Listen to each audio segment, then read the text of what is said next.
नमस्कार प्रणाम। हम खेसारी लाल यादव सबके गोड़ छू के गोड़ लगतानी। अपना देश में अजीब सिस्टम हो गई आज के डेट में, चाहे वो महाराष्ट्र होके, बिहार होके, यूपी होके, चाहे कोनो राज्य होके, मंदिर के गेट ना खोली लेकिन रैली टाइम से निकल जाता। बताई ब्यास लोग के प्रोग्राम के परमिशन नहीं खे, लेकिन ये लोग के हल्का कह जाला बाबू नॉमिनेशन टाइम से हो जाता।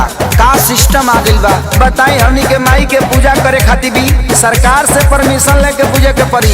अब बताई कि खिसियाई कि ना खिसियाई करे ब्यास देवी की तो पंडाल ने खस लागे दे तो खिसियाई ना होई हे कन्फ्यूज माई देख के इंदरा संग मोतिया बमराइल जे बैठल प्रशासन। देवी मैया जिंदाबाद जिंदाबाद जिंदाबाद होई हे कन्फ्यूज माई देख के इंदरा संग मोतिया बमराइल जे बैठल प्रशासन। जब नइखे परमिशन माई के आसन के त कैसे छूट मिलल बा नेता लोग के भाषण के, कैसे छूट मिलल बा नेता लोग के भाषण के। देवी मैया जिंदाबाद जिंदाबाद जिंदाबाद अरे भैया जिंदाबाद जिंदाबाद जिंदाबाद। अड़हुल फुलवा कहाँ चढ़ेगा, लाल चुनरी कहाँ चढ़ेगा।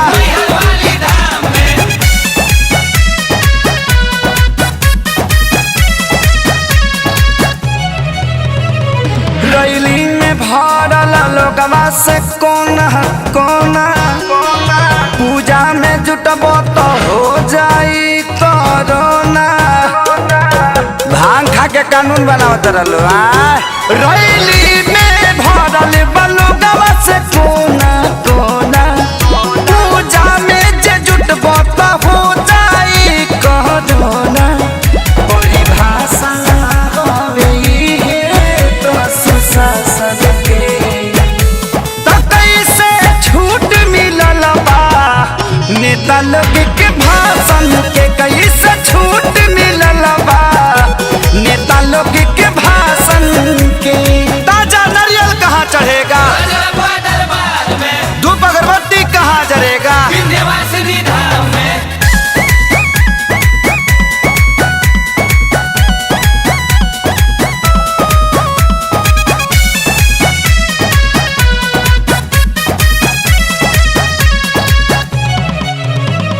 सोनू विकास बाना से पलो गवा लागल, यादव राज कुंदन सरकार भइल बा पागल।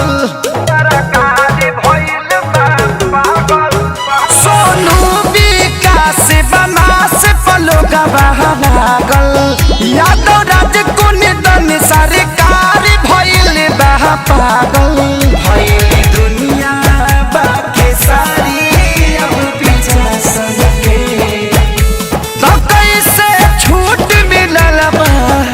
नेता लोग के भाषण के, कोई से छूट मिलल बा नेता लोग के भाषण के।